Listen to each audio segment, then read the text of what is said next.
Bonsoir, mesdames et messieurs, chers auditeurs et auditrices. Merci d'être avec nous en cette chaude soirée aujourd'hui, le mercredi 19 juin 2024. Donc, on a décidé de terminer la saison avec un thème plus léger un peu, malgré qu'on a beaucoup de matière à vous discuter ce soir, mais quand même, on a trouvé ça léger pour couvrir la technologie qui pourrait vous servir au niveau de votre copropriété. Donc, ce soir, mon nom est Valérie Couture. Comme d'habitude, j'anime la web radio. C'est toujours un plaisir d'être avec vous. Et ce soir, j'ai aussi un grand plaisir d'accueillir deux invités qui sont ultra dynamiques, très impliqués dans leur travail et dans l'industrie de la copropriété. Le premier, M. Julien Gobeil-Simard de Audi. Alors, Julien, bonsoir, merci d'être avec nous. Bonsoir. Julien est président et directeur général et cofondateur de Audi, qui va vous présenter juste après que j'ai fait les deux présentations un peu qu'est-ce que Audi. Julien a plus de 15 ans d'expérience dans la technologie et tout, donc il va nous détailler ce soir plusieurs de ses connaissances dans le suivi de la soirée. Et un collègue, puis je peux dire un ami, Richard Dubé, gestionnaire de copropriété depuis plus de 15 ans, maintenant dans une position un petit peu plus particulière. Donc, il est gestionnaire et directeur général dans un syndicat, le Château 1321 rue Sherbrooke-Ouest. Et surtout, et non le moindre, conseiller donc bénévole au RGCQ sur la ligne InfoGestion, qui est disponible en tout temps pour les copropriétaires qui sont membres du RGCQ et ou les syndicats. Donc, Richard, avec d'autres personnes, assure une réponse sur la ligne InfoGestion pour répondre à toutes les questions. Bonsoir, Richard. Merci d'être avec nous. Merci Valérie. Donc, le partenaire de la soirée, bon, je vais te laisser le mot, Julien. Merci premièrement à Audi parce que je tiens à le signaler que nous sommes tous bénévoles dans la web radio et c'est avec des partenaires comme Audi ce soir qu'on peut se permettre de défrayer certains coûts qui sont afin de tenir les web radios qui sont incontournables. Donc, merci à Audi d'être le commanditaire de la soirée, mais je vais te laisser, Julien, la parole pour présenter c'est quoi Audi. Absolument. Donc, Audi, en fait, on est un parfait mélange entre du service professionnel technique. Donc, on a une équipe qui réalise des carnets d'entretien et des études du fonds de prévoyance spécifiquement pour les petites copropriétés. Donc, horizontale ou verticale de 20 unités ou moins, c'est notre créneau, c'est juste à ces gens-là que s'adresse notre service. Et on a aussi un volet logiciel, donc je vais le mentionner à quelques reprises ce soir là, dans la présentation, mais on a également un logiciel qui sert principalement là, à implanter un carnet d'entretien numérique dans la copropriété, centraliser les documents de la copropriété et d'autres fonctionnalités comme ça. Ben, à t'écouter parler, on ne s'est pas trompé de t'avoir avec nous ce soir. Merci, Julien, et merci Ça fait encore à plaisir. Audi. Merci aux partenaires toujours pour le support technique avec notre collègue Lanceny qui est derrière avec nous, le RGCQ. Donc, le RGCQ, je le rappelle, Richard est aussi bénévole sur la ligne, mais nous vous invitons, c'est très important.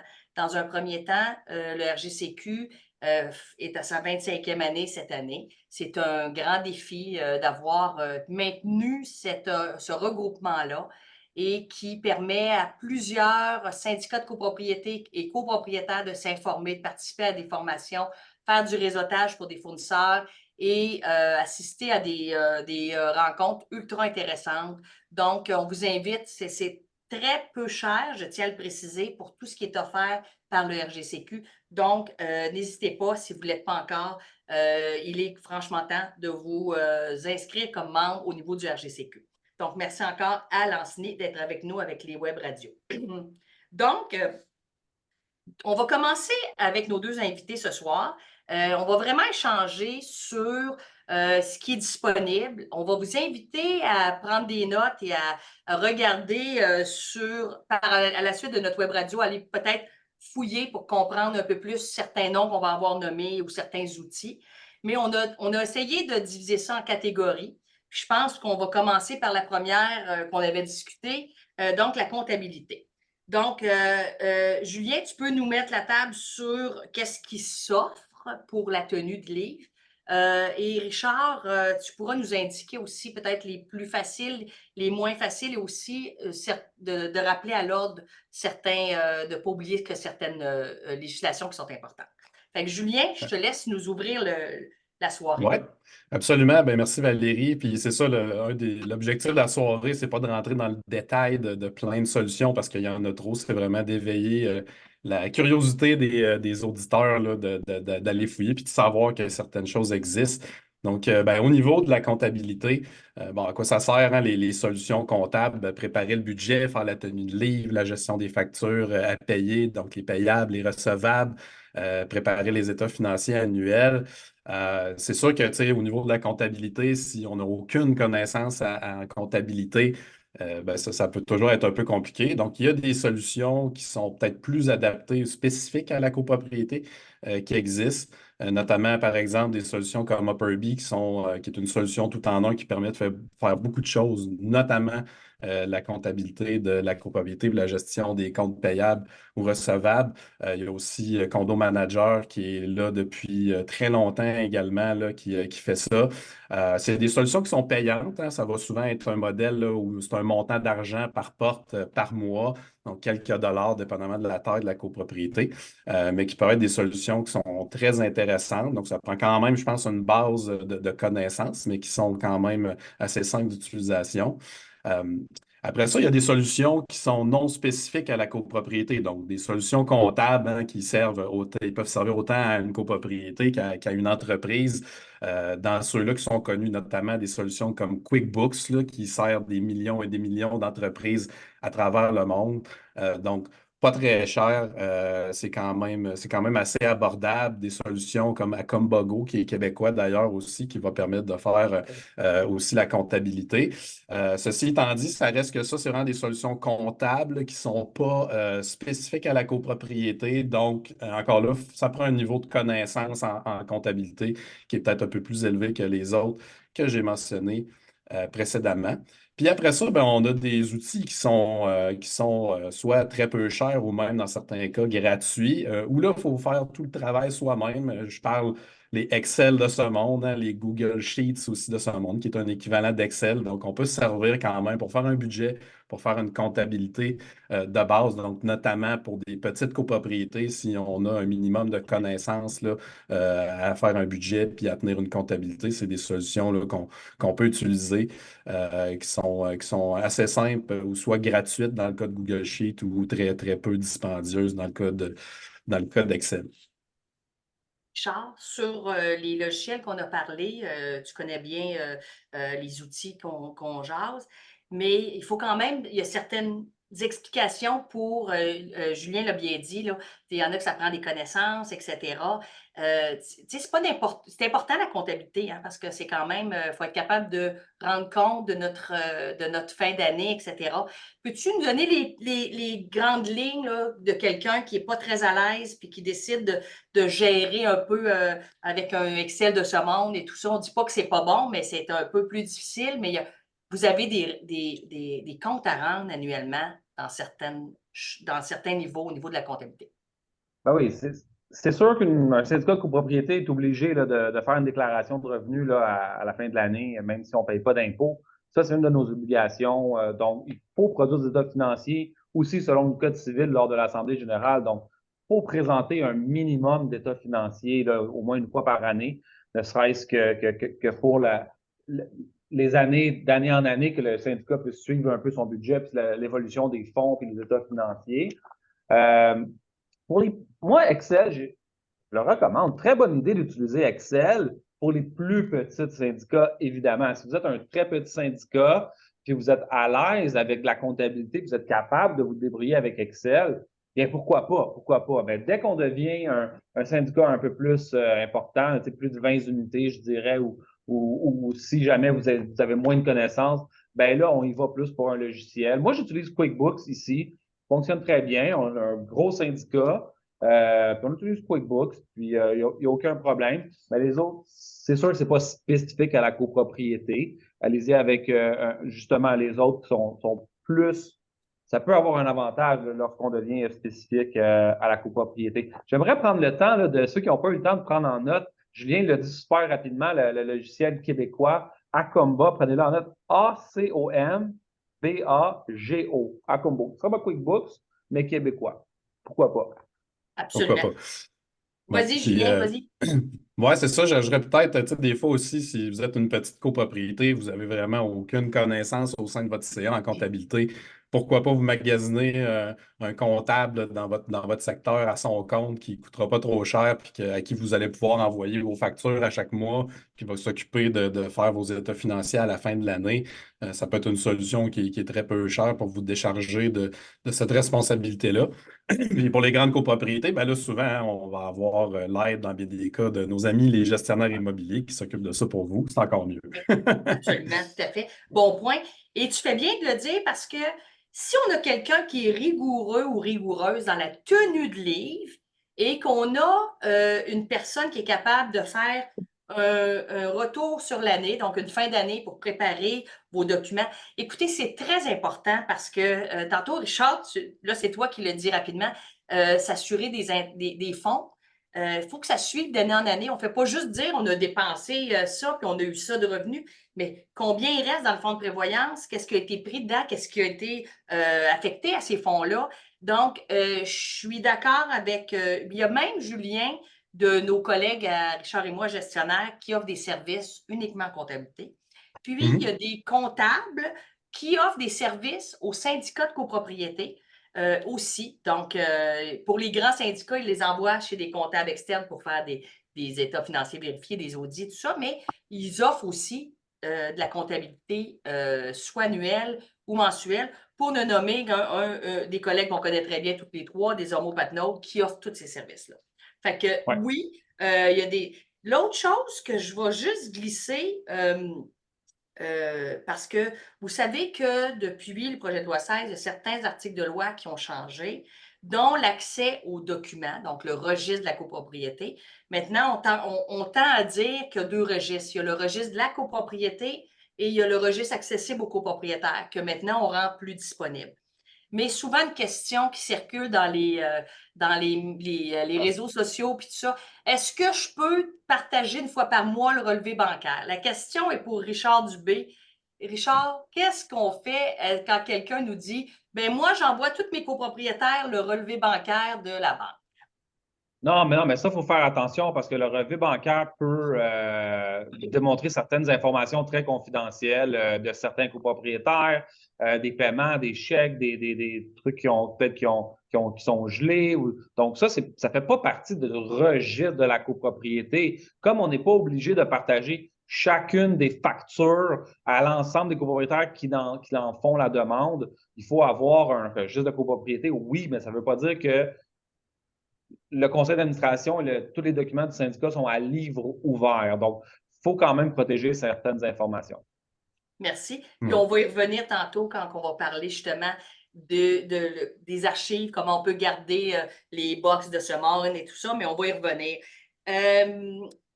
Moi, je pense qu'on a couvert notre bout comptabilité, mes chers amis, mais on tombe justement dans notre deuxième point, qui est la gestion des documents. Fait que encore, Julien, on te laisse ouvrir, puis après ça, Richard va émettre ses particularités, ses commentaires. Oui, absolument. Donc, la gestion des documents, ben, c'est sûr que bon, en copropriété, on accumule beaucoup de documents. Bon, la déclaration des amendements, des procès-verbaux d'assemblée, des procès-verbaux de réunion du CA, des factures, Facture. des contrats, des garanties. Bon, on a vraiment, vraiment beaucoup de documents et certains qui doivent faire partie d'un registre là, qui demeure dans une certaine mesure où les copropriétaires ont droit d'accès. Donc, comment on stocke nos documents? Encore là, bon, tout le monde s'imagine là, que si on a un ordinateur, on peut les mettre sur son ordinateur. Là, l'idée, c'est de parler de c'est quoi les solutions à votre disposition là, qui vont au-delà de ça. Donc, je vous en nomme quelques-unes.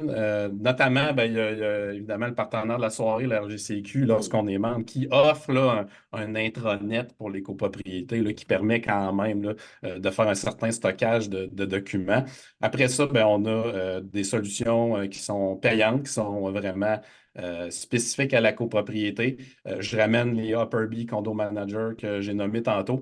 Oudi, la solution qu'on développe chez nous, sert aussi à faire ça. Donc, on peut vraiment centraliser l'ensemble de nos documents, gérer les droits d'accès selon différents rôles, gestionnaires, administrateurs, copropriétaires, à ces différents documents-là. On a aussi une solution dont on voit souvent des représentants, même dans certains événements du RGCQ, Building Link, qui est davantage, là, je dirais, orienté vers les gros immeubles.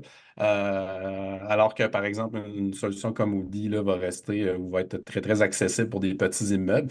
Donc, Building Link là, va couvrir beaucoup plus large que la gestion des documents, mais on peut faire une gestion documentaire avec cette solution-là également. Après ça, ben, c'est sûr qu'on a une pléthore là, aujourd'hui de solutions qui sont gratuites, qui offrent une version gratuite, mais qui peuvent devenir payantes avec le temps. Donc, j'ai nommé les Google Drive de ce monde, les Dropbox, les Box, les OneDrive de Microsoft. On pourrait peut-être même nommer le iCloud. Donc, ce sont toutes des solutions qui peuvent servir au stockage de documents, puis à certaines mesures, là, la gestion des droits d'accès également.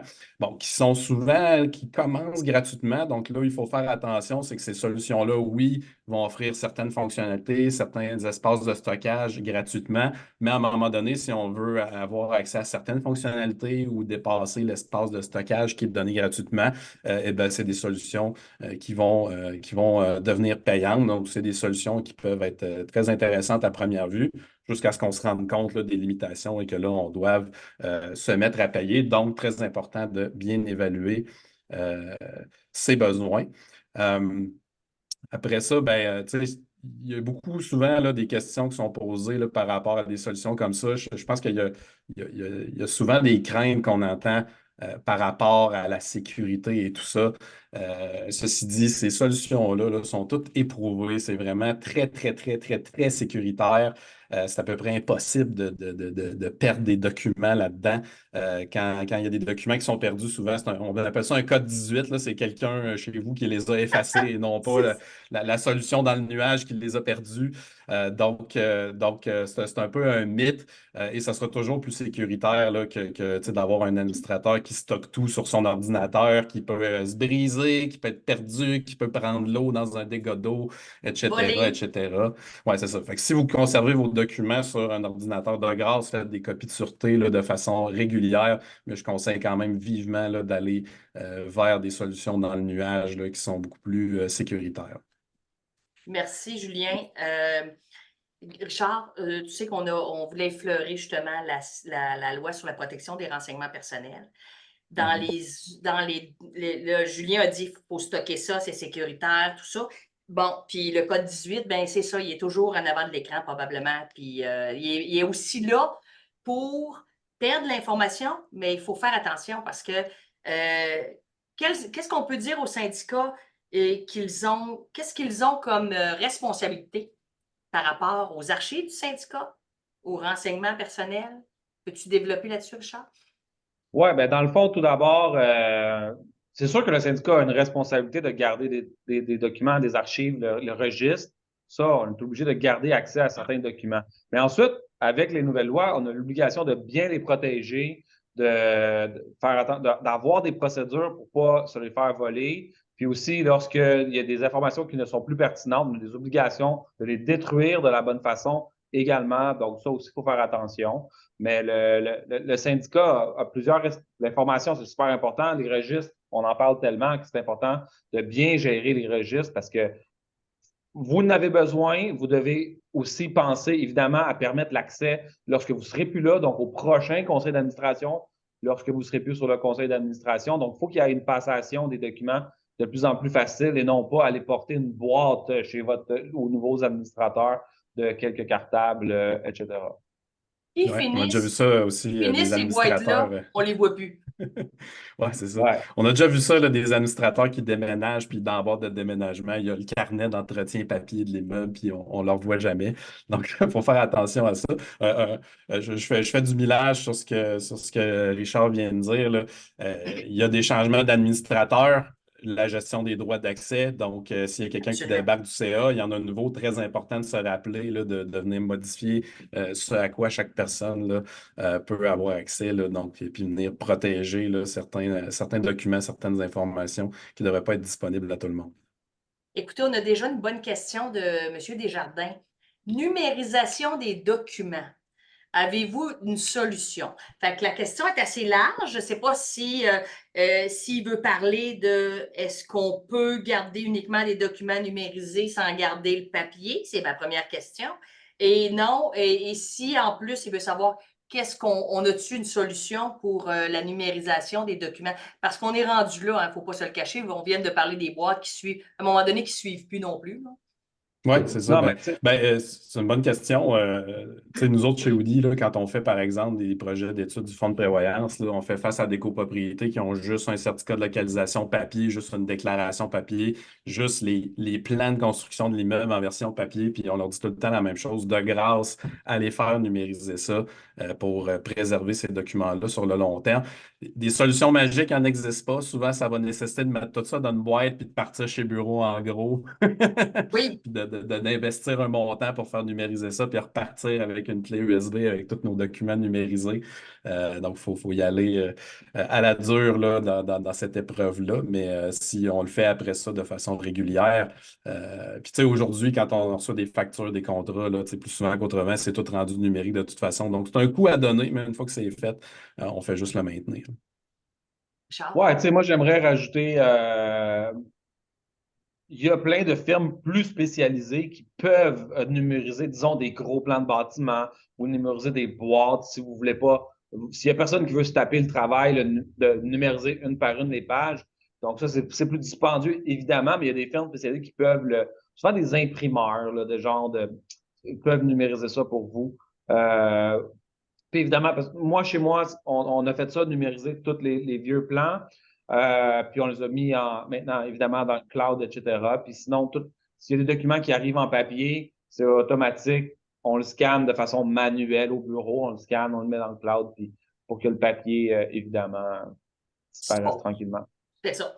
Monsieur, justement, il a rajouté plus précisément des documents papier dans les filières qu'on aimerait numériser. Je pense que Richard vient de vous donner des options. Effectivement, il y a des firmes très spécialisées, il y a des coûts. Vous pouvez regarder les options des bureaux en gros de ce monde et tout ça. Il y a sûrement aussi d'autres, comme on parle d'imprimeurs, des choses comme ça, qui ont des Ouais. outils et qui peuvent le faire. Cherchez reprographie. Vous allez sur Google, cherchez reprographie, puis regardez dans votre entourage. Donc, oui, il va y avoir des bureaux en gros, puis après ça, il y a des endroits peut-être moins, pas des grosses bannières, mais des centres de reprographie un peu plus spécialisés là, qui peuvent vous donner un coup de main avec ça. Très intéressant. On a un commentaire, Madame Louise. J'utilise Excel. Il y a des cours disponibles, assez faciles à utiliser et faire les formules, ça va bien pour nous. Ben, c'est un peu ce que tu expliquais, Julien. Tant mieux si ça va bien pour vous. Tant que vous êtes là pour garder le fort et que ça fonctionne, puis on arrive avec une fin d'année correcte, Madame Louise, continuez comme ça. Puis à un moment donné, s'il n'y a plus de relève pour prendre votre place, ben, le syndicat prendra une décision différente Ouais, là-dessus. tu sais, puis Valérie, je voudrais peut-être Oui, rajouter là-dessus parce que là, la question, bon, le commentaire était plus par rapport au sujet de plus tôt lorsqu'on parlait de comptabilité. Puis, oubliez pas, RGCQ, lorsqu'on est membre, il y a aussi sur le site web une trousse à outils avec des documents préfaits pour vous, des budgets avec, Ouais. pas de chiffres, là, mais des tableaux. Donc, il y a une trousse à outils avec plein de documents déjà préfaits qui peuvent vous aider pour vos états financiers et pour vos budgets. Je voulais continuer un peu sur. Ben merci de le mettre à l'écran. merci Gabriel. Euh, et puis, pour revenir à Excel, on parlait d'Excel.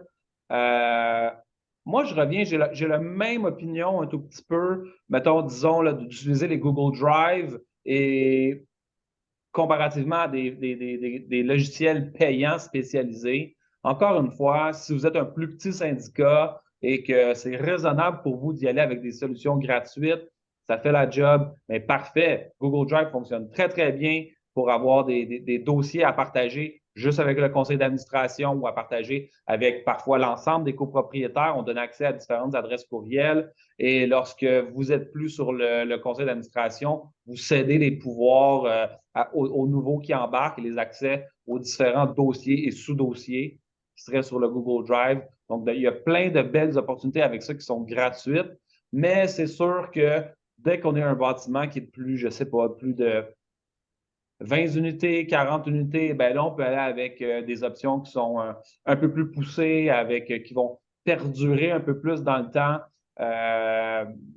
qui sont spécialisées. Donc, ouais, évidemment payantes, mais il y a moyen là, de mettre un petit budget pour avoir quelque chose de plus spécialisé.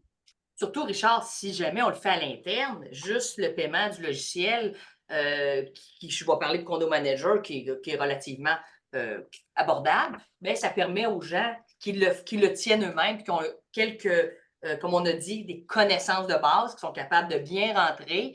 Bien, c'est sûr que ça peut être une option, une très belle option pour bien tenir les livres parce que c'est crucial. Le jour où vous n'êtes plus là, c'est toujours important que les gens comprennent bien qu'il faut laisser les choses bien propres. On a Mme Lucie qui dit Cloud, le stockage est limité. Cloud, le stockage est limité. Donc, ça se C'est peut souvent le cas avec les solutions gratuites. Là. Parfait. Donc, c'est Mme Louise, c'est souvent le cas avec les solutions gratuites. Peut-être je ne connais pas les prix, mais ça vaut la peine des fois de payer quelques dizaines de dollars peut-être par mois pour justement préserver vos archives. Je reviens juste au plan, là. Les plans, quand vous les avez papier, gardez-les, mais numérisez-les pour être sûr, parce que vous allez voir que refaire, imprimer des plans, si vous avez quelque chose, ça va vous coûter relativement assez cher. Juste, attendez, copie de clé USB, Madame Larivière, pour chaque année avec les documents papier et autres documents. Oui, mais si on l'a sur clé USB, il y a bien des papiers qui peuvent être qu'on peut disposer, là. Richard, on n'est pas obligé Ouais, de mais moi, garder. Non, c'est ça, c'est ça. Je pense pas que, à moins que je me trompe, je pense pas qu'il y a de loi qui disent que le registre doit être papier, que tel Non. document doit être papier. L'important, c'est d'avoir les documents, que ce soit virtuel, etc. Clé USB, très, très bien en backup. J'utiliserais des clés USB. C'est une bonne idée d'avoir ça sous backup. Mais faites attention, une clé USB, ça se perd. Une clé USB, ça peut s'endommager. Donc, en autant que ça ne soit pas votre source primaire de garder, les informations doivent être ailleurs également. C'est ce que je recommande. Merci, Richard. On a une question de M. Desjardins, mais on va y revenir plus tard, M. Desjardins, dans la communication, parce que monsieur pose la question sur les Facebook, les groupes Facebook, mais on a un point pour ça. Donc, je nous amène, messieurs, au paiement des frais de condo. Julien? Oui, paiement de facture, des frais de condo. Donc, encore une fois, Oui. il y a plusieurs solutions de transfert d'argent qui existent dans le marché, pas nécessairement spécifiques là, à la copropriété comme telle, parfois plus spécifiques au domaine immobilier comme des autonomes ou des Axéo. Axéo notamment, là, si vous utilisez un Acomba pour la comptabilité, là, est parfaitement intégré avec Acomba. On a aussi là, des solutions comme Pluto qui existent, Plooto, qui, dans le cas où vous utilisez justement QuickBooks pour la comptabilité, s'intègre parfaitement avec QuickBooks. Et on va même avoir, dans notre talent local, Upper BPay, donc encore une fois, qui dans ce cas-ci là, doit absolument être utilisé là, de pair avec la solution générale Upper B pour la gestion de la copropriété, qui va être plus souvent là, être utilisée dans des plus gros immeubles. Après ça, ben, si on parle de solutions gratuites, c'est là où ça devient, je trouve, plus intéressant parce que des fois, on oublie que ben, tu sais, des solutions de transfert d'argent, ben, votre banque en a. Des fois, on magasine un peu là, son institution bancaire, des fois à la légère sur cet aspect-là, en fait, des outils de gestion de nos comptes bancaires, des outils transactionnels qui sont offerts. Il y a vraiment des banques qui sont en avance sur d'autres à ce niveau-là. Donc, tu sais, c'est pas juste de magasiner où on met notre argent, puis qui répond au téléphone le plus vite quand on appelle. Il y a aussi ça à évaluer, là. Donc, c'est quoi les outils qui sont offerts pour gérer l'argent du syndicat, pour gérer vos transactions, gérer vos virements, la perception automatique là, ou préautorisée des frais de condo notamment. Je pense qu'on peut le dire, là, il y a certaines banques qui se démarquent davantage là, au Clairement. Québec, au Canada, là, des Desjardins, des banques nationales, ils ont des outils qui Solide. sont peut-être assez solides. Là. Donc, ce n'est pas le cas de toutes les banques. Donc, ça se magasine, là, ça aussi. Là. Donc, c'est des choses là, à garder en tête si vous planifiez un changement d'institution bancaire. Je rajouterais là-dessus, effectivement, il faut aussi penser, c'est beau la proximité du coin de la rue avec votre banque, mais si c'est compliqué pour les changements de signataires, il faut se le dire. Règle générale, il y a des chances qu'à chaque année, il y a des changements de signataires à faire. Donc, c'est important de regarder ça, de regarder la proximité, le suivi au niveau, les deux banques qu'on a nommées, Desjardins National, il y a beaucoup de choses qui peuvent se faire via Internet, téléphone, sans se déplacer pour les administrateurs. Et Ouais, c'est facile de payer des factures, 2 approbations, etc. ouais. C'est assez facile. Ah ouais. Puis je le mentionne, là, c'est un peu bon, anecdotique, mais sur une couple d'années, là, c'est une tendance qu'on voit. Tu sais, nous, au niveau de nos services, là, on fait surtout affaire avec des petites copropriétés. Je dirais que c'est presque la moitié de nos clients qui nous payent par chèque. Puis quand on leur demande tu sais, pourquoi vous nous payez par chèque, tu sais, ils mettent un chèque dans une enveloppe, mettent un time, nous l'envoyer par la poste, ils nous disent que c'est parce qu'ils sont pas capables de faire des virements bancaires. Donc, tu sais, quand je vous dis qu'il y a des solutions où il y a des banques qui offrent des outils qui sont plus conviviaux et plus complet que d'autres. Là. Il y a certaines banques qui ça a l'air compliqué là, de rajouter un fournisseur puis d'envoyer de l'argent. Absolument. Absolument. Richard, tu connais les avantages justement des opérations comme autonome, parce qu'on n'a pas nommé autonome solution, mais qui est facile pour les syndicats de s'arranger avec eux et qui font des télévirements. Ils vont payer, justement, les fournisseurs comme Oudi, ils vont te payer parce que l'approbation vient du syndicat, tout ça. Richard, peux-tu nous expliquer un petit peu plus comment ça fonctionne, dans le fond, dans la technicalité, sur ce qu'il faut faire attention quand on fait de l'électronique, parce qu'il y a toujours 2 signataires au moins ou des choses comme ça, là? Ouais, ben dans le fond, il ne faut pas oublier que là, on parlait il y a la portion collecter les frais de condo, de un, mais on a aussi donné beaucoup d'emphase sur payer nos fournisseurs. Donc, les deux, évidemment, peuvent se faire de façon électronique, évidemment, et c'est ce que moi, je vais conseiller le plus possible.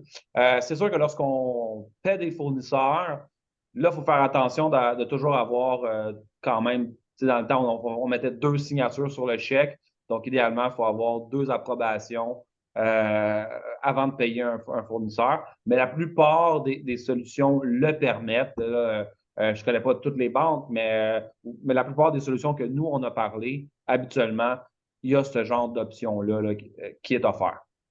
Parfait. Ouais. On a justement une question. Nous avons des résidents qui sont âgés. Ils fonctionnent encore par chèque pour payer les frais de condo. D'autres utilisent Interac et certains des dépôts automatiques. On a parlé, Richard, je pense que tu dois être à l'aise pour répondre à cette question-là. Ouais. Mais là, Madame Louise a dit il y a comme 3 modes de paiement dans son syndicat. Il y a la réglementation de la déclaration qui doit aussi être respectée. Puis, quand il y a un petit syndicat, Interac, ça peut marcher, mais à un moment donné, ça peut se compliquer si on a 25 portes qui payent par Interac, puis il faut y checker. Richard, tu veux-tu Non, élaborer? c'est ça. C'est que le paiement par Interac, des transferts Interac laissent moins de traces, laissent moins de confirmations, etc. Donc, habituellement, ce qu'on dit, c'est vraiment là, des prélèvements automatiques qui là, sont faits par le syndicat avec la banque, avec l'autorisation du copropriétaire. Donc, ça, c'est ce qu'on va recommander le plus possible. Ça devient, le mot le dit, ça devient automatique et non pas quelqu'un qui force un transfert vers le syndicat. C'est mieux que ce soit le contraire. Évidemment, il faut regarder votre réglementation, votre déclaration, c'est quoi les règles en vigueur. C'est dur de refuser quelqu'un qui paye par chèque s'il n'y a rien, aucun règlement en place qui l'empêche, etc. Toujours moyen de voter des règlements, mais encore là, il faut que ça soit fait de la bonne façon, adopté en Assemblée générale, etc., rajouté au registre, ou etc. Mais sinon, ouais, ben, gars, il n'y a pas de problème là, à accepter les chèques. Là. Si on n'a pas le choix, on accepte les chèques, évidemment, puis on va faire nos dépôts. Mais il faut essayer de Ouais, c'est limiter ça. un tout Puis petit peu. Puis, tu sais, puis bon, c'est sûr que des fois, là, c'est souvent des choses qu'on entend, là, bon, personnes peut-être plus âgées, moins à l'aise avec la technologie, préfèrent nous payer par chèque. Appelez votre institution bancaire, ils vont vous donner le formulaire à remplir. Tu sais, remplir le formulaire avec son numéro de compte, puis le signer, c'est pas bien plus compliqué que remplir un chèque. Puis une fois que c'est fait, on n'en parle plus. Au pire, vous vous présentez, vous donnez un petit coup de main, ça se règle assez simplement. Absolument. Puis je pense aussi, parce que nous, c'est tout électronique avec Autonome, mais je pense aussi que c'est simple pour le syndicat avec son institution d'avoir un modèle type. Parlons de Desjardins.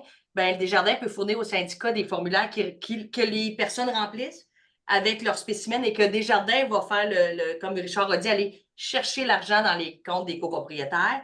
Et c'est sûr que si on est un petit syndicat, c'est toujours bien mieux qu'on s'organise pour aller récupérer l'argent que d'attendre que le chèque arrive. Parce que c'est de nos jours, des fois, on se fait dire ben, les chèques, je les ai commandés, ne sont pas arrivés, etc. Toutes les défaites, la poste, toutes les choses sont bonnes pour payer en retard. C'est bon. Bon. Donc, ça fait le tour pour notre point sur les paiements. L'autre, Facebook, on va y revenir tantôt. On arrive à notre point, messieurs, sur le carnet, de la gestion du carnet d'entretien. Fait que là, Richard, tu me laisses donner un peu de l'attitude à Julien parce que c'est le spécialiste. Toi puis moi, on est là pour le suivre, mais lui, il est là pour le faire puis le faire comprendre. Oui, OK. c'est ça. Le carnet d'entretien, évidemment, qui est, bon, qui est un concept, en fait, qui n'est pas un concept qui est nouveau. C'est-à-dire, le carnet d'entretien, ça existe depuis tout le temps, puis il y a des copropriétés qui en tiennent depuis longtemps. Sur le plan légal, c'est une nouveauté qui a été introduite par le projet de loi 16, qui, je le rappelle, cet élément-là du projet de loi 16, notamment, n'est pas encore en vigueur. On attend de la réglementation. Mais essentiellement, qu'est-ce qu'il va falloir faire? Ça va nous prendre un carnet d'entretien là, où on a une planification des entretiens et des travaux à faire. Et surtout, on va avoir l'obligation de le tenir à jour, de remplir ce carnet d'entretien-là et de venir archiver finalement là, l'ensemble de l'information relative aux interventions qu'on réalise au fil du temps, donc des réparations, des entretiens, des maintenances, des travaux majeurs. Donc, c'est sûr que ça, c'est quand même ça va être une nouvelle responsabilité qui va peser assez lourd pour les syndicats de copropriété. Donc, dans le cas des petits syndicats, sur directement le conseil d'administration. Dans le cas des plus gros qui ont un gestionnaire, souvent, là, je suis sûr que c'est des gros questionnements chez les gestionnaires de copropriété à ce niveau-là, comment on va s'organiser avec ça. Donc, c'est à voir venir dans les prochaines années. Donc, encore là, il y a des outils qui existent qui peuvent permettre de rendre plus simple, plus efficace, plus rapide, mais aussi qui vont nous aider à rester au courant de ce qu'on a à faire. Tu sais, c'est bien beau d'avoir une liste de choses à faire. Si ça reste dans une pile de papier puis qu'on l'oublie, le but du carnet d'entretien, c'est aussi d'entretenir l'immeuble adéquatement. Donc, ils vont aussi là, nous permettre d'avoir des rappels, des choses comme ça, de ce qu'on a à faire ce mois-ci, le mois prochain, etc. Donc, au registre des solutions payantes, bien évidemment, bon, Valérie l'a mentionné, nous, Woody, on est spécialisé là-dedans. Donc, on offre une solution aux copropriétés de toute taille pour faire la gestion et la tenue du carnet d'entretien de façon 100% numérique, qui est tout à fait 100% intégré, soit dit en passant, avec nos services professionnels de préparation du carnet d'entretien et de l'étude du fonds de prévoyance. Donc, quand les gens font affaire avec nous pour ces services-là, le carnet d'entretien numérique arrive déjà pré-populé, c'est clé en main, c'est prêt à être utilisé. Donc là-dedans, on va avoir des rappels, on va avoir de la priorisation, on va avoir des bilans mensuels, donc super pratique et on peut rattacher tous les documents, les contrats, les factures qu'on ramasse là, liés à certains travaux de réparation, travaux majeurs ou des maintenances qu'on fait au fil du temps. On va avoir d'autres solutions aussi qui vont permettre de faire ça. Je nomme encore une fois Upperbee, solution tout en un. Donc, il faut aussi certaines fonctionnalités là, pour faciliter la tenue du carnet d'entretien, la documentation du carnet d'entretien.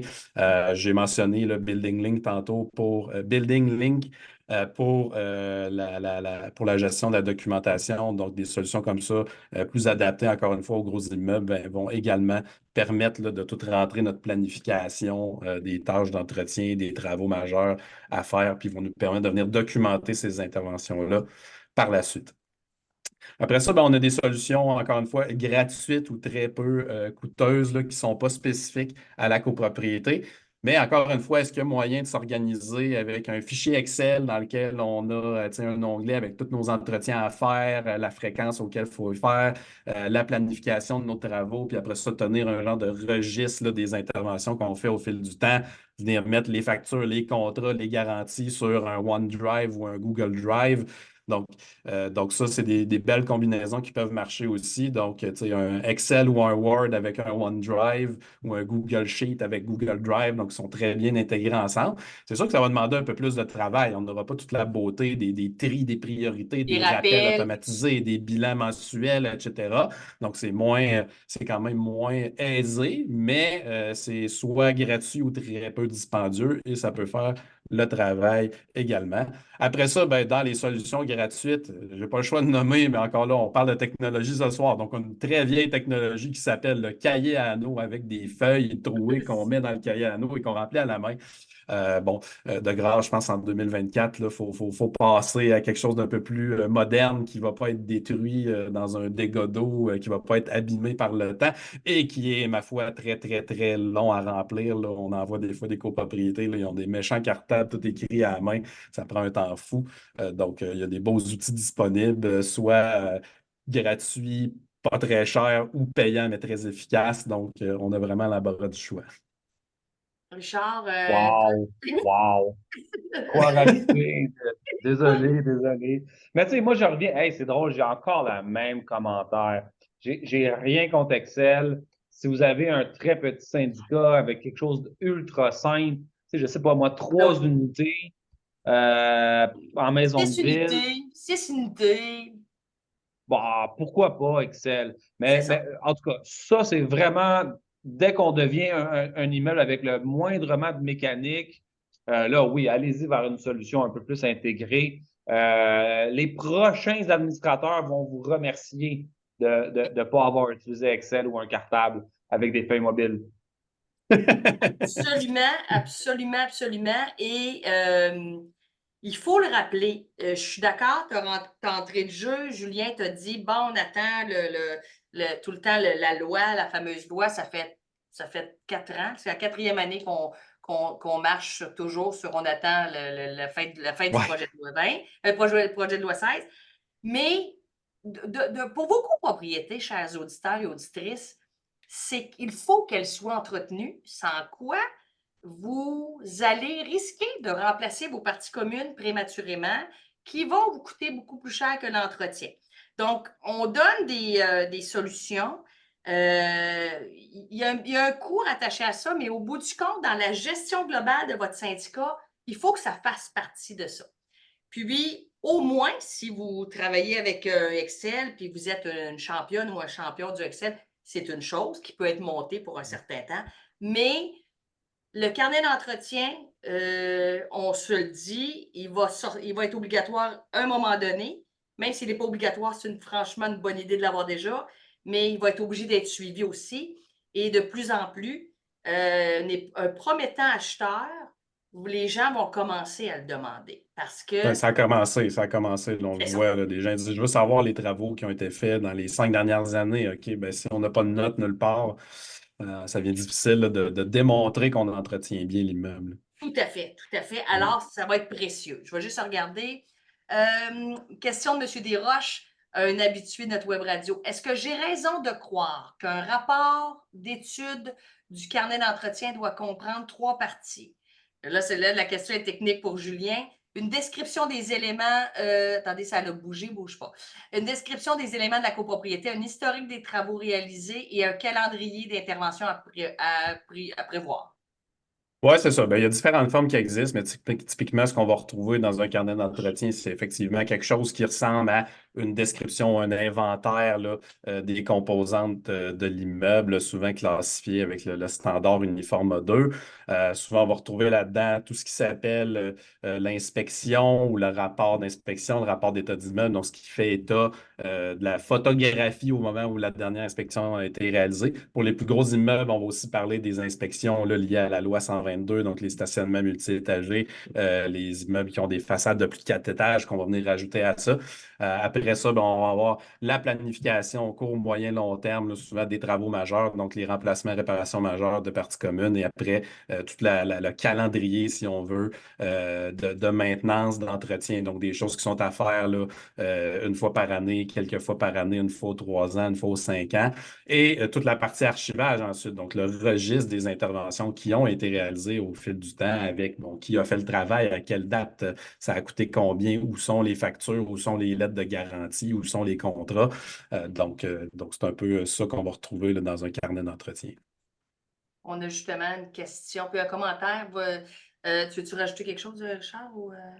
Non, j'allais dire exactement. Il m'a enlevé les mots de magie. C'est ça que j'allais dire. Moi aussi, Richard, il a dit exactement ce que je pensais dans ma tête. Là. Tout.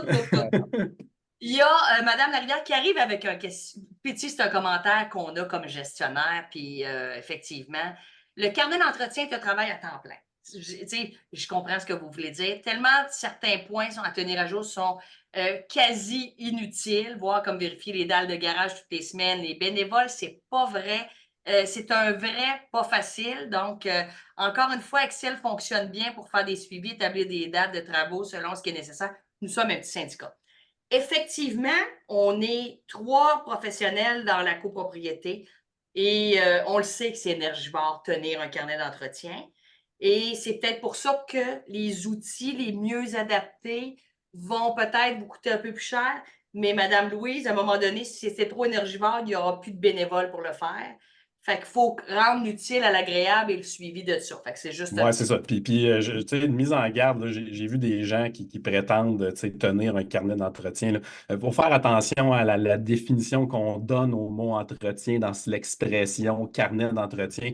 C'est pas un registre de l'époussetage, là. Donc, on parle pas d'entretien ménager, l'entretien paysager là-dedans. Le but, c'est de démontrer le travail du syndicat dans sa mission de conservation de l'actif, là. Donc, tu sais, donc, épousseter la table à l'entrée tu sais, de la copropriété à chaque semaine, ça relève de l'entretien ménager. On n'a pas besoin de garder des traces de ça, bien honnêtement. On parle des entretiens maintenance qui sont importantes pour préserver préserver les matériaux, les composantes de l'immeuble ou assurer leur bon fonctionnement, d'essayer d'atteindre la durée de vie théorique ou même de la dépasser dans certains cas.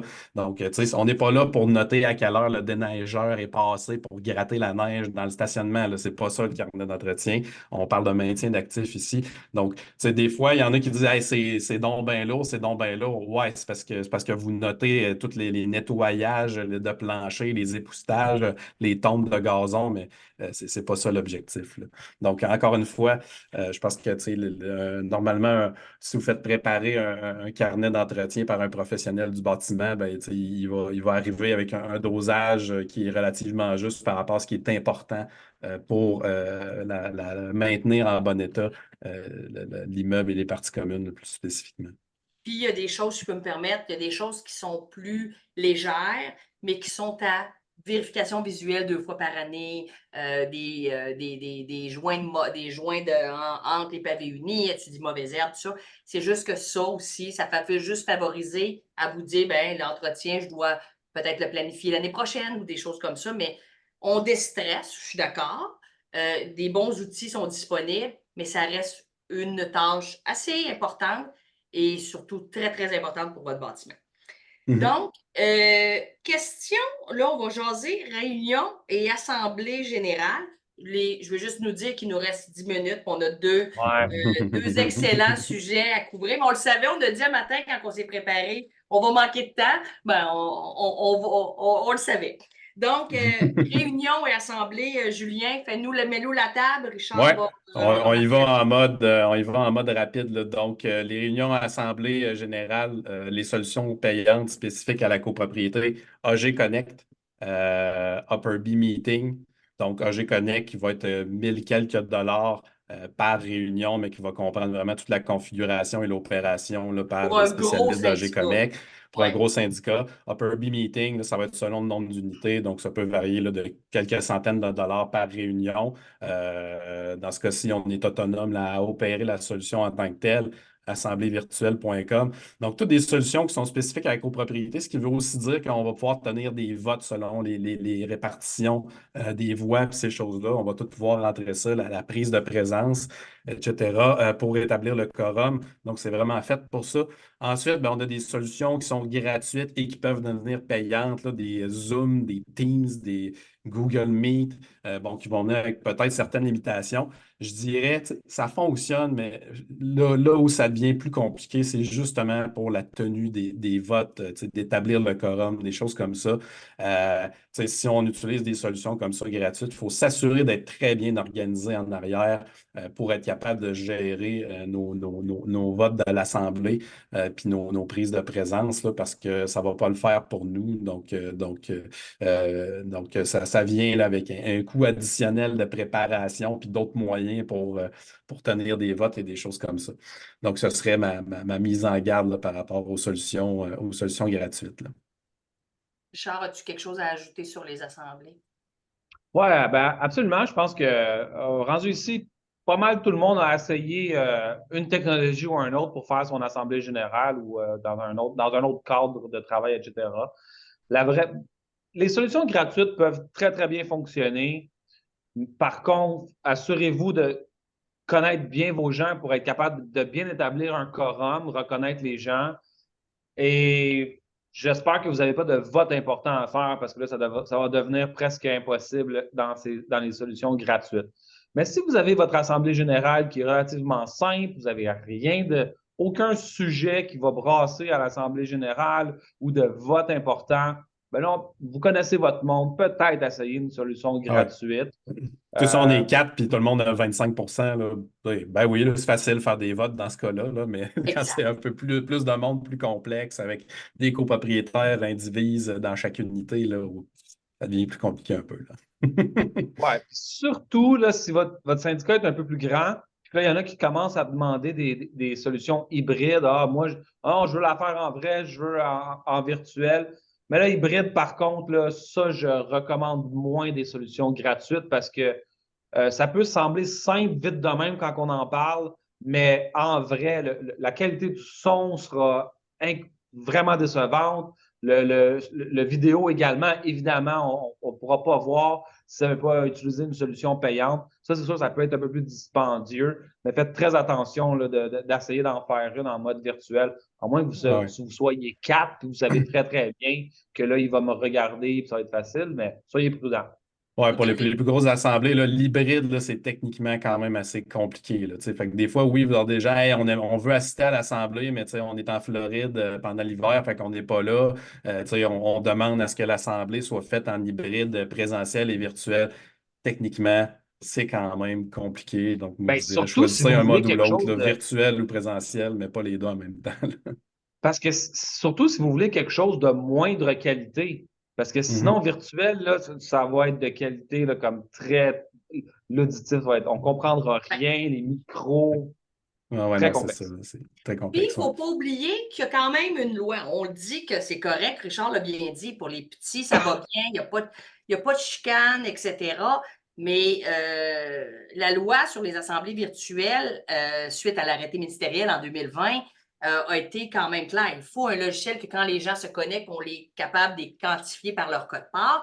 Bon, on est un petit groupe, on est capable de cocher 4.1, 4.2, mais passé ça, arrangez-vous pas pour que votre assemblée puisse être déclarée légale par un copropriétaire parce qu'on a voulu, et Richard l'a bien dit, s'il y a des votes qui sont à faire, surtout avec selon l'article 1097, donc majorité renforcée, là, à ce moment-là, vous êtes mieux de bien vous outiller, puis d'investir quelques centaines de dollars pour tenir une assemblée conforme et agréable à participer. Donc, Mhm. merci. Donc, pour les assemblées, c'était notre. Là, on arrive, selon moi, au dernier, avant-dernier, mais quand même, le plus important, c'est la communication. Donc, Julien, je te laisse mettre la table, puis Richard va rajouter sûrement ses grains de sel et pas son Ouais, grain c'est de ça. sel. Ben, tu sais, l'autre catégorie qu'on avait après, en fait, on peut quasiment la couvrir tout de suite en 30 secondes parce qu'ils s'en parlent tellement dans les événements du RGCQ, dans des web radios, condo légal. Tu sais, ça portait là, sur La tu sais, la détection. protection de l'immeuble, donc tous les systèmes de détection de fuite d'eau, les Aqua, NOAA, Sinopé, etc. On en parle en long et en large. Vous voyez souvent ça passer. Il y a des web radios à ce sujet-là, des événements du RGCQ aussi. Fait que je pense que c'est correct de moins en parler ce soir. Il commence à se faire des systèmes de détection, là, de surveillance de toiture pour le poids de la neige. Si vous avez déjà eu des problèmes avec ça, puis vous voulez vraiment là, entrer en mode prévention, savoir quand déneiger, des Domly, des OME-LY ou des Tensio, TEN-SIO peuvent être des solutions qui sont intéressantes, mais on parle vraiment de des gros immeubles là, qui peuvent avoir des gros problèmes là, au Ouais. niveau de l'enneigement des toitures. Euh, on évoque les communications, donc tout ce qui s'appelle courriel, infolette, communiqué, clavardage. Là, on a un peu rassemblé ça dans une même catégorie, mais il y en a beaucoup. Donc, souvent, on va voir des copropriétés, là, hein, tu sais, toutes les copropriétés ont souvent une adresse courriel, hein, sdc.laberge.phase2 à commercial hotmail.com ou gmail.com. Donc, souvent, ça passe par là. Donc, des solutions de courriel gratuites des géants du web comme Google et Microsoft pour avoir au moins un point de chute là, pour les courriels envoyés à la copropriété et pour permettre à la copropriété là, d'envoyer des courriels. Donc, ça, c'est quand même assez typique. Je fais une mention spéciale d'une solution que je trouve vraiment incroyable et qui vient, qui est québécoise, en fait, qui est faite ici à Québec, qui s'appelle Missive, Missive. Ça, c'est vraiment incroyable parce que ça permet en fait de prendre une boîte courriel comme un Gmail et de la rendre collaborative. Et qu'est-ce qu'on cherche souvent quand on a plusieurs administrateurs qui gèrent un même compte courriel, qui se connectent tous avec le même mot de passe? Bien, justement, ça vient ajouter une couche de sécurité par-dessus. Tout le monde peut se connecter avec son propre nom d'utilisateur et mot de passe. Mais après ça, ce qui est le fun, c'est qu'on est capable d'être plusieurs à travailler dans la boîte courriel puis avoir des conversations entre nous autres en marge des différents courriels qu'on reçoit, qui peuvent être des fournisseurs ou des copropriétaires. Malheureusement, pour le moment, leur solution, même si elle est conçue à Québec et au Québec spécifiquement, est offerte seulement en anglais, mais c'est vraiment un outil incroyable. Il y a beaucoup d'entreprises à travers le monde qui l'utilisent. Puis je trouve que c'est vraiment un beau cas d'utilisation pour la copropriété. Après ça, des choses qu'on voit souvent, des groupes Facebook. Donc, ben oui, on peut se créer un groupe Facebook pour la copropriété. C'est gratuit, on fait un groupe privé. Ça nous permet d'avoir un espace de communication et de partage super intéressant. Je suis sûr que Valérie Richard, là, vous avez déjà vu ça fréquemment aussi. Chose à faire attention, c'est pas tout le monde qui a un groupe Facebook, donc on ne peut pas présumer que 100% des copropriétaires sont dans le groupe. Et à cause de l'algorithme, on ne peut pas présumer que 100% des copropriétaires vont voir dans leur fil d'actualité ce qui est communiqué à travers ce groupe-là. Donc, faire attention, ça peut être utile, partager des informations, la collaboration de copropriétaires, mais je mettrais là, un gros drapeau rouge à utiliser ça comme un moyen de communication officiel. Le bon vieux courriel avec une liste de courriels des copropriétaires, ça reste un moyen là, beaucoup plus robuste là, de gérer des communications. Euh, Après ça, ben, on va avoir des outils de clavardage, hein, des WhatsApp, des Facebook Messenger, des Slack. Tous des outils qui permettent là, gratuitement là, de clavarder entre membres du conseil d'administration ou même en groupe avec les copropriétaires pour les plus courageux, peut-être dans des plus petites copropriétés, peut-être pas dans des copropriétés de 150 personnes, mais du moins pour le conseil d'administration qui peuvent être quand même très pratiques là, pour être capable d'avoir rapidement des conversations là, en mode clavardage. Merci, Julien. Richard, comment qu'on invite nos gens à la prudence avec les Facebook et les WhatsApp? Premièrement, ce n'est pas des canaux officiels, donc il y a ça. Ce n'est pas non plus le WhatsApp un canal pour tenir des réunions de CA dans le sens où est-ce que, au lieu de prendre des décisions on a mis ça on a tout dit, ben oui, c'est une bonne idée, puis etc. Richard, peux-tu juste mettre en garde un peu sur puis encore le respect de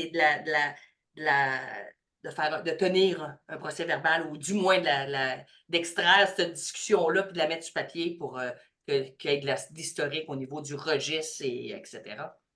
Oui, ben c'est ça, c'est que si on veut utiliser des modes de communication comme ça, que je pourrais appeler comme de secondaire, bon, c'est un autre débat, mais c'est important, les trois, on va le dire, là, c'est important que ça ne soit pas notre registre de communication officiel. On doit avoir une autre façon de communiquer, le courriel qui est plus direct avec nos copropriétaires et on peut demander des copies voyons, des confirmations qu'ils l'ont ouvert ou du moins que le courriel a été envoyé.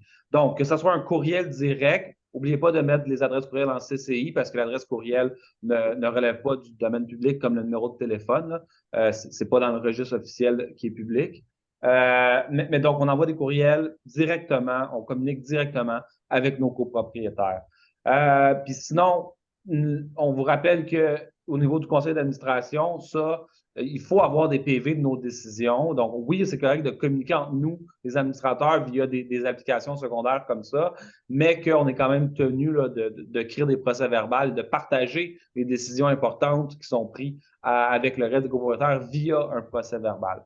Mais sinon, le débat sur on devrait-tu ouvrir un groupe Facebook ou non est quand même le fun à avoir. Valérie, toi, je ne sais pas ce que tu en penses. Moi j'ai un bémol sur ça parce que ça devient difficile comme gestionnaire à gérer parce que, forcément, un moindrement syndicat moindrement grand, que peut-être pas tout le monde est là, tu peux pas t'en servir comme communication officielle. Mais certains administrateurs qui trouvent leur compte avec leur communauté, moi, je respecte ça, mais chez nous, on n'embarque pas dans les groupes Facebook parce que des fois, je trouve aussi que ça peut laisser l'opportunité à tout le monde de donner une opinion, puis des fois, on a des gens qui sont moins délicats que d'autres. Il y a aussi...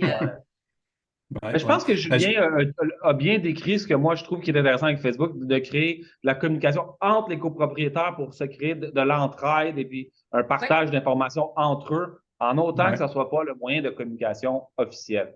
Oui, c'est On ça. a Puis justement... je ramène peut-être Vas-y. juste un petit point là, sur ce que Richard a mentionné, là, les CCI. Là. Je le répète parce que c'est pas tout le monde qui connaît ça dans les outils de courriel là, pour les auditeurs. Fait que quand vous écrivez un courriel, vous faites mettre du monde en CC. Tout le monde voit les adresses courriel qui sont en CC. Puis en dessous, on a CCI, copie conforme invisible. Donc là, ce qui est là-dedans, les gens ne voient pas ces adresses-là. Donc, c'est vraiment là, quand on va envoyer des emails à tous les copropriétaires, c'est dans ce champ-là qu'il faut les mettre pour ne pas partager l'entièreté des courriels personnels avec l'ensemble des copropriétaires.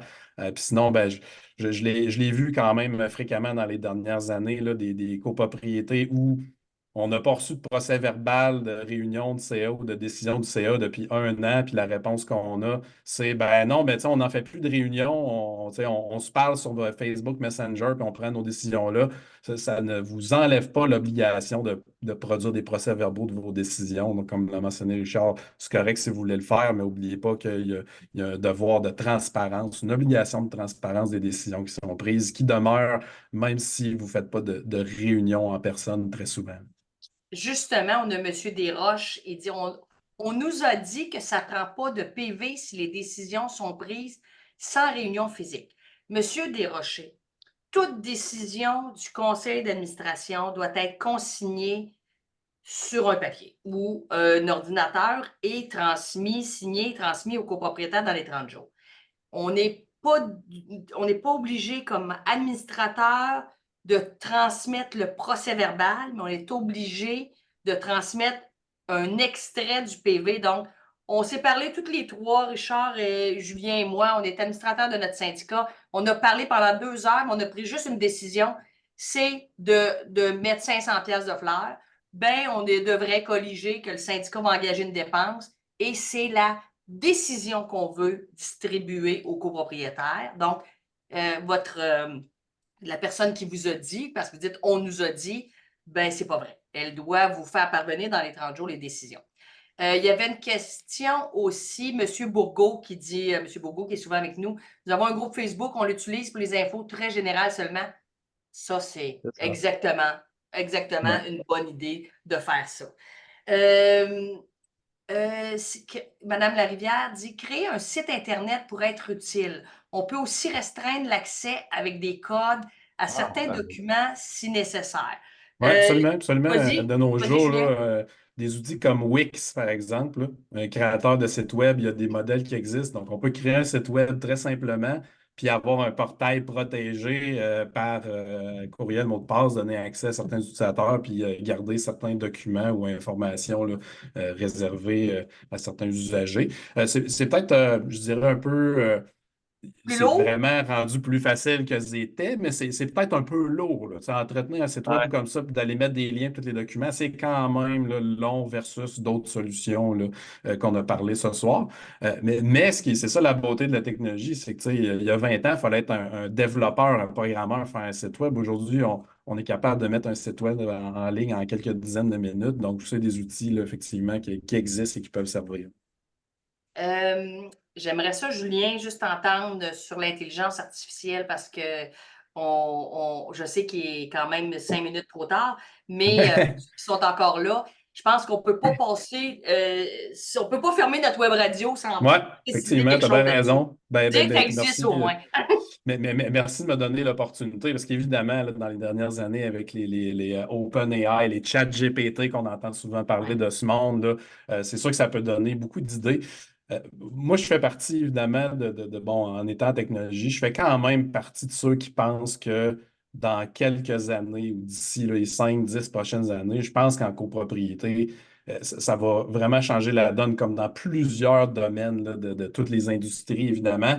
Mais tu sais, la copropriété, hein, la gestion, l'administration, la gouvernance ne fait que s'alourdir constamment. C'est rien pour amener plus de volontaires à venir s'impliquer parce que c'est tout le temps plus compliqué et plus lourd. Je pense qu'il va se créer des belles opportunités de vraiment là, rendre le travail plus simple, mais ça va prendre du temps. Donc aujourd'hui, des mises en garde que je ferais, c'est faites attention avec les chats GPT pour écrire des règlements, pour écrire des contrats. Ça a l'air bien intelligent, mais ça l'est souvent moins qu'on pense. Donc, il y a des cas où ça peut être utile, ou ça peut nous donner une partance ou tu sais, un démarrage pour créer un document, des choses comme ça. Mais tout ce qui est légal, faut vraiment faire attention. Ça ne remplace pas nos amis, les notaires, avocats ou les experts du monde légal. On va faire très attention avec ça. Tu sais, c'est pour corriger un courriel avant de l'envoyer à tous les copropriétaires, ça va, ça marche super bien, là. Mais tout ce qui est un peu plus sérieux, donc, faut vraiment faire attention. Mais tu sais, dans les choses que je peux penser là, qui vont s'en venir dans les prochaines années, déjà en entreprise, on a des beaux outils qui sont offerts, faire des procès-verbaux, des réunions automatiques. Donc, aujourd'hui, il y a un peu de la difficulté encore avec le français québécois, mais ça marche très bien dans d'autres langues. Ça va s'en venir pour aider là, justement les procès-verbaux des réunions d'assemblée.